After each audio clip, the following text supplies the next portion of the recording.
How do historical legal oddities get enforced now? Imagine flipping through a history book and stumbling upon laws that seem straight out of a different century. Some of these laws are still technically on the books today.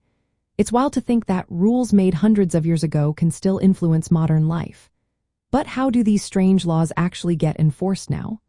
Well, it's a mix of rarity, practicality, and sometimes just keeping them around as a quirky reminder of the past. Most of these laws are rarely enforced because they don't match today's society or legal priorities. For example, some old laws about public behavior or animal regulations are so outdated that police rarely bother with them unless a specific situation arises. In some cases, law enforcement might enforce these laws if they align with current legal principles or if there's a particular reason. For instance, if a law about disturbing public peace is still relevant, officers might use it to handle a rowdy crowd. Even if they don't actively enforce these laws day to day, they can still be used as legal precedents in court. That means a judge might refer to an old law to make a decision, even if it's not a common practice.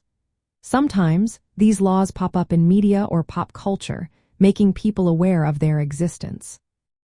This awareness can lead to efforts to change or remove them through legislative action. People might push for repeal because they see these laws as silly or unnecessary. These laws also serve as a fun reminder of how different society was in the past.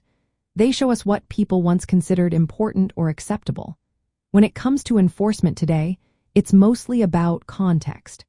If a law is still relevant and can be applied practically, authorities might enforce it. Otherwise, it often just remains a legal relic, waiting for someone to challenge or update it. So, in essence, enforcement of these legal oddities is a mix of occasional application, legal precedent, and cultural awareness. They might be ignored most of the time but can still pop up when the situation calls for it or when someone decides to revisit the law. It's a fascinating way to see how laws evolve, or sometimes stubbornly stay the same, throughout history.